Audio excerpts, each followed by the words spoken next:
Hi everyone, welcome back to the Toffee Blues, your source for all things Everton, another opposition view, and of course it's the turn of Tottenham Hotspur this weekend. I'm joined by Jordan. Tell Jordan, welcome to the channel, mate. It's the first time you've been on, am I right? Yeah, first time. Oh, actually, I suppose I would have made an appearance in a video prior to the season because I think we've done something there when you got some short clips from rival fans on what their thoughts are on Everton. So I did. I think I would have featured in that. But first time, officially on the channel, making my debut. So pleasure to be here. Durag Diaries, George. That's where you can find me. Amazing. So Spurs really impressed me this season. Sixth in the table, won four, drew two, and lost two. What are your thoughts? Because it was a bit shaky last year. Of course, you've had a couple of bad results, but looking a lot more clear of the type of season that you're going to have now. Yeah, it's looking like it's been a decent for start to the leagues so far. Obviously new management, new owners. It's been like a massive change for us over the last couple months, especially off the back of winning European glory. You sort of want to go into the season, have some confidence, and start the season well. So far, it's been okay. I think obviously naturally, as you guys know yourself, you got a new manager but also an old manager, but when you do have someone new come in, it's going to be a bit of a process, getting used to a newer style, getting used to their system, you can see that with the way that we're playing. Some performances are good, some performances aren't the best, but ultimately you can see that there's a foundation being built at the back defensively where Thomas Frank is looking to pull something together. There is still a lot of questions, I suppose, with regards to how good this team can be. Quite a few injured players out at the moment, I think, leaves the question that give Frank some time and let him play with his best players. And once they come back available, we might see a more cohesive unit. But at the moment, he's making it work, and it hasn't been a terrible start, like you've said. Yeah, I mean, like I said, I've been really impressed with Tottenham. I feel like Tottenham the last couple of years, it's just been a bit. Of course, you've won the trophy, but I feel like Tottenham were very beatable in certain games. I feel like this season is a little bit more steel, and definitely a bit more of a cohesive game plan. But you've got a nil-nil draw against Monaco, and then unfortunately lost against Aston Villa at home. So tell me a bit about those games, because the game against Villa, I'm sure that would have felt a bit a very disappointing, given that you'd probably be quite close to each other at the end of the season. Yeah, that game was very disappointing. Ultimately, because it was one of those ones where you felt a bit harsh done by. Didn't deserve to lose. I think we were the team that played the better. I think we created the better chances. Tell and Mawani had two chances in that game where they probably could have scored and we would have been ahead. But due to two fantastic goals, by the way, from Morgan Rogers and Emi Buendia, they just walked away winners. And unfortunately, like you said, I think we look a harder team to beat. And in that game, it was very clear to see like Aston Villa couldn't break down that back line. But at the same time, we are still the team that finished 17th last year. So there is still a few cracks that you have to watch out for, and we're not perfect. But there has been that improvement, and we do look a lot better as opposed to under Ange, where it was very chaotic, a lot of open games. Even going back to that game, I think might have been David Moyes' first one, where you guys beat us 3-2.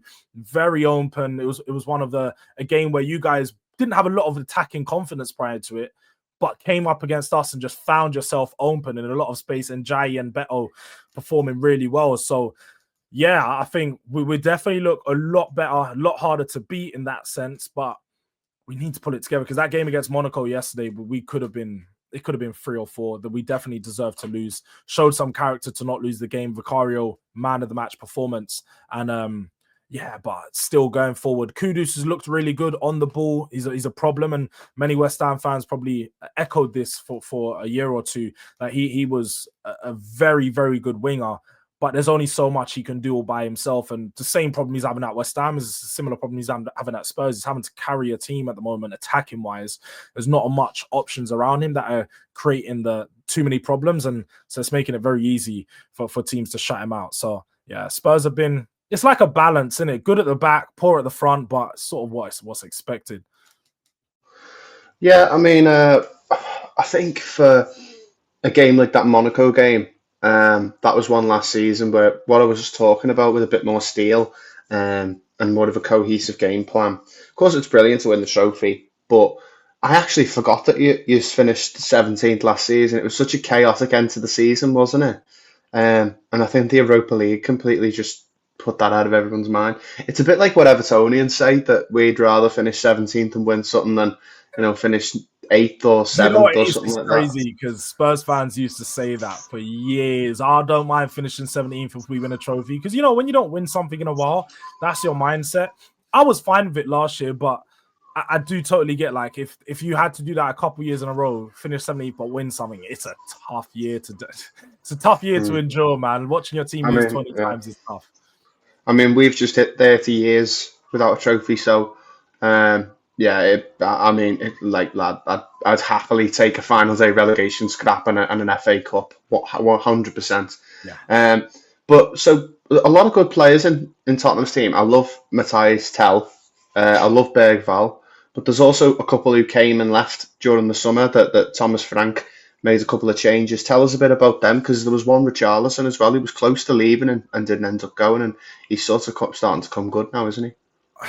Do you know what? I thought that. I generally thought that. As we started the season, I was like, yo, we've seen a change of Richarlison. This is a new man. He's on a new path with a new manager. But I'll be honest, ever since those 2 games, I think he scored 3 goals in his first 2 games. He's looked awful ever since then. I don't know what it is. I think it's just sort of what we expect of Richarlison. His technical ability isn't necessarily the best, but he does give you, plays with his heart on his sleeve, a lot of passion. And that's something we can commend. But it's been tough watching him up front, sort of just isolate himself, sort of be out of the game, not really doing the hold up need. And I'll be honest, he's probably not the striker that's going to be starting for us throughout majority of the season. He can be unreliable, but he did start off well. So I hope that it can change and I hope it does come good. Some of the other players you have mentioned with regards to them, the attacking options, Xavi Simons come in. It's been a bit of a struggle for him as well, to be honest.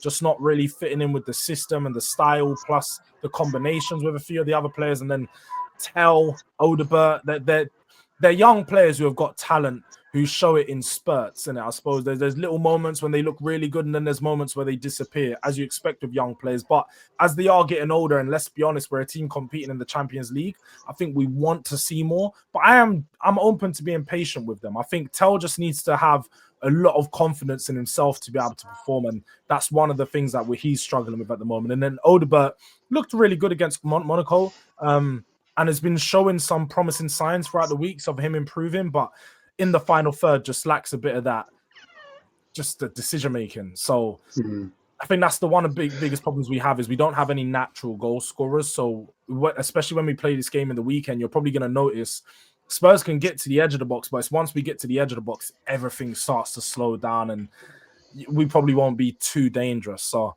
I don't expect this game to be high goal scoring on our front anyway. So let's talk a bit about Everton. We've had not a bad start to the season. I think a lot of Evertonians would have taken it.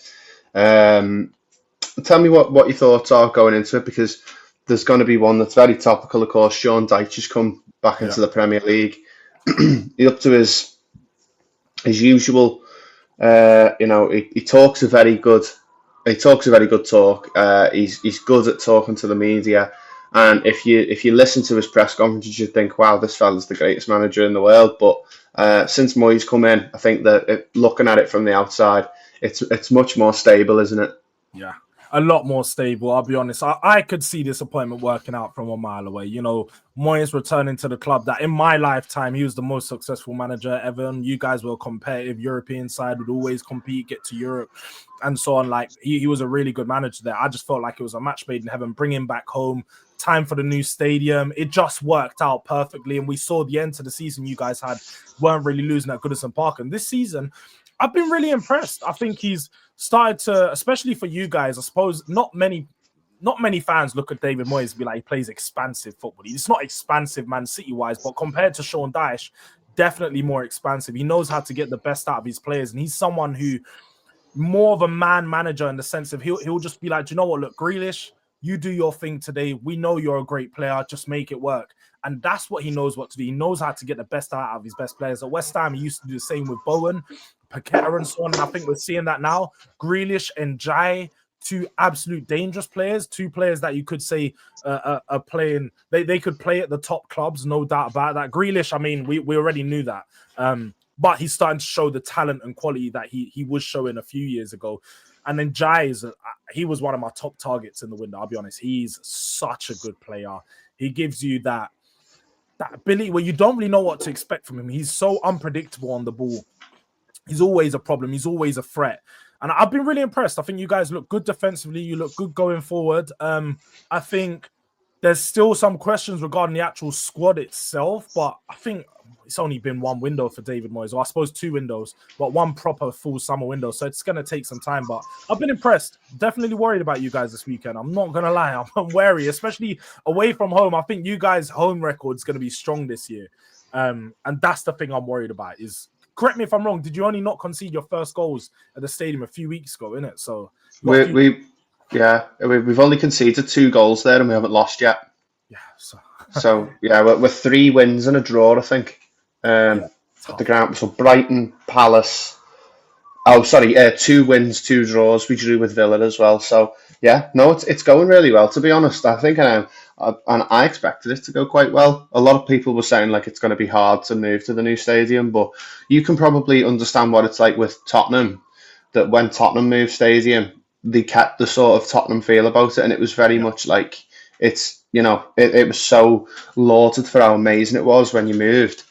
There's like fans that from Brighton or West Ham who talk about how hard it is to move stadium, but I think for Everton it's just a fresh start.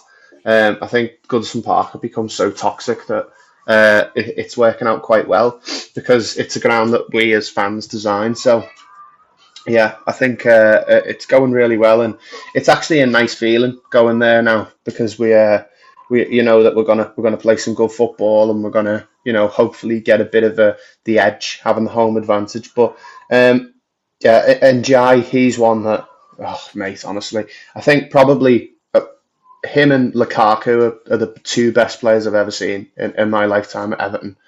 When I look at him, every time he plays, I'm just like, how does you play for us? Like, I think he'd get into like any team in this league, and I think any fan who says he wouldn't get in our team hasn't watched him, because I think when you look at some of the players who play on the left hand side in the Premier League, I think he's better than Jeremy Doku, who plays for City. I think he's equal to, maybe a bit better than Martinelli. I think people just don't understand how good he is at everything. Whereas these players have got fantastic squads around them. He's just really pulled us out of nowhere with his ability. You'll remember that goal against you lot of Goodison last year where he ran from the halfway line. Don't remind me, man. Yeah, that was my good. Yeah. Defenders falling over their heels and stuff. It was a great goal.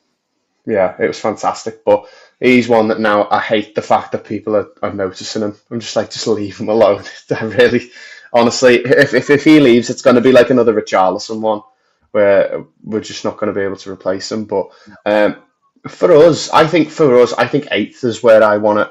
I think that's where we could be targeting. If we have a good January window, we can target 8th, I think. What do you think? Do you think that's realistic or? Yeah, definitely. I think with the way you guys have started off the season, like I think your season depended on, for me anyway, looking at it from an outside point of view, how good Jack Grealish was going to be. Because I thought if Jack Grealish was, the same one we've seen at City the last couple of seasons, I was like, you might fall in and around mid-table. But it looks like you're getting the Aston Villa Jack Grealish. Like you're getting the hungry Jack Grealish who wants to fight, wants to prove to everyone again that he is that top player that should be playing for England. So I think definitely 8th, 9th, I think in and around those positions, if you maintain some consistency and do really well, you could push on to that Conference League place, and I wouldn't be surprised if you do. I hope so. We need to we're getting a bit more consistency now. When we know we're not going to go away and win at the big grounds. Yeah. It's always been our Achilles heel. Stamford Bridge, Anfield, the Etihad, Tottenham Stadium, Old Trafford. But we're not going to win there. We never had under David Moyes. It's always been the one downside to having David Moyes as your manager. But the upside to David Moyes as your manager is you win a lot of home games, like a lot. Like we used to go, okay, we'll get a 3-1 win here, get a 2-0 win here, and it was just you were just picking up all your points at home and getting points on the road, getting the odd win on the road. And that was how we were able to. And it was really sort of us, Villa, Fulham, the likes of those back in the sort Yeah. of late 2000s that were pushing for it, and that was how we did it. Really, was just getting the points in the tough games, and then beating the other 10 Sort of home and leaning away. on your home record, yeah. And do you know Yeah, what? That's one thing where I could say Spurs have struggled a lot in the last couple of years, especially since our move to our new stadium. Is our home record has not been good at all. In our last 18 Premier League games, we've only won 3 of our home games. So the one thing that could potentially help for us is playing away from home this weekend. It could potentially help just not being at home. I don't know whether it's the pressure. Obviously, we know the last year with like the ownership stuff. You guys know very well about how that can impact the sort of the negativity within the stadiums and so on when you're chanting for your owners out and there's all this like discourse within the fan base. I don't think it helps the atmosphere, but also don't help the team playing at home. But at the moment, sort of with a change into the new year, I'm hoping that this is going to be changing for us. But our home record looks awful, so I know exactly what you mean. We need to lean on our home. Well, at the moment, we need to lean on our away games to get our results. So that's what we'll be leaning on, hoping this weekend we can get something. But yeah, it's not looking like a great proposition. What do you think the Tottenham team's going to look like on Sunday? Because could be maybe a bit of rotation with European games and stuff like that. Yeah, we've got quite a few new injuries as well. Not too sure on the status of Romero and Udogie, whether they'll be back. So it'll likely be a similar back line to what we see last weekend with Danso coming in and Spence still starting out on the left-hand side. I'd expect a few changes in the midfield because we've seen Paulinho and Bentancur start in consecutive games and it hasn't necessarily looked good in either of those games. So hopefully we'll see a change there. And it'll be Paulinho, maybe Bergvall or Sarr to pair up with him in the midfield. Bergvall did play yesterday, didn't necessarily have a great game, so maybe Sarr to start. Xavi Simons been another one who's been a bit, like I said, underwhelming so far this season. I'm a massive fan of his, and I think that he's got all the qualities to become a good player, but just so far hasn't been the best performance-wise, though I think some of the system has sort of impacted that. The forward line, I think we might see Richarlison had a good game against. I think it might have been last year, the first game we played you guys on. I think he scored a brace. I think it was 2 years ago. Might have been 2 years ago. His first return to Everton, maybe like his first proper. Yeah, return. I think it was. Yeah, where he scored a brace. But I don't know. I would think that maybe because it's Everton, he might want to play, and Frank might play him because he'll have that extra bit of confidence to sort of go there and perform. But I personally would go with Kolo Muani, just giving him a chance up top, and then obviously Kudus and Odobert to pair on the wings. So, yeah, I think I'd like to see Kolo Muani, but I wouldn't be mad if Richarlison does start up top for us. Yeah, there's some really good players in that team. I love Mohamed Kudus. I think he's a brilliant player. I remember actually that how upset people were when Richarlison scored them. Like, I remember me dad. He was going like, "Oh, honestly, today I felt like crying when he scored." It's just because he's such a cult hero. We just love him so much, and I think he didn't really want to leave the club. I think he sort of got sold by the club because we were obviously in a bit of financial hardship at the time. And I remember he scored and he ran off to go celebrate, and then remembered where he was, and he sort of just stopped, and it was stopped. But so for players that you think could have a good game. Say for example, you were going to speak to someone about if people wanted FPL picks. I think I'm going to sort of change this question to players that can hurt us and players that can hurt you. I think if you were going to pick FPL players for this game, the likes of Ndai, maybe Tell, maybe Bergvall, little outside shouts. What would you say? I wouldn't go with Bergvall for FPL because I don't think he's going to get a goal or assist. So if you're looking to score points, I'd focus on maybe like an Odobert could be a left shout, but Odobert could be a left field shout, because I think he could start on that left wing. But also, like I say, Tell could be a left field shout. I personally wouldn't choose either of those. I'd probably go for, do you know what? Maybe a Pedro Porro. Pedro Porro is always a player that can nick an assist here and there. He's in my team. Yeah, I'd probably go Pedro Porro, man. Pedro Porro is one that I always put, like, if I'm playing fantasy league, I'll put him in because he does get the goals and assists and that. But I think Pedro Porro's one that we're going to have to look out for at the weekend. Munoz, the Crystal Palace right back, he had like the freedom of the pitch in the first half in our game against Palace. So if Porro can get to the same positions as Munoz did, then he scored the first goal as well for Palace. So yeah, it should be quite tough. But where do you think is Spurs' biggest sort of weakness? Definitely up front. I think we're just a bit toothless in front of goal. That's why our biggest problem is that like we can work that ball to the forward line, but it's just a bit toothless. Also, midfield we're good, but at the same time, I think what we're going to see this weekend is two teams that don't like to play the ball through the middle. So you're going to see a lot of direct football. And I suppose that could work in our favors as it'll probably create a bit more chaos. So there'll be more chances. But if both our teams were asked to build the ball out and actually play through lines, I think we would look awful because our players just struggle playing through a press. So yeah, up top I'd say is where we're weakest, and that's where you probably rely on us not to do that good on the weekend. It's probably the same with us as well. I mean, Beto just looks horrific at the moment, and Tieno Barry hasn't hit the ground running either. He looks like he just isn't playing when he pulls the shirt on. So yeah, we fully rely on Grealish and Dye and Dewsbury Hall.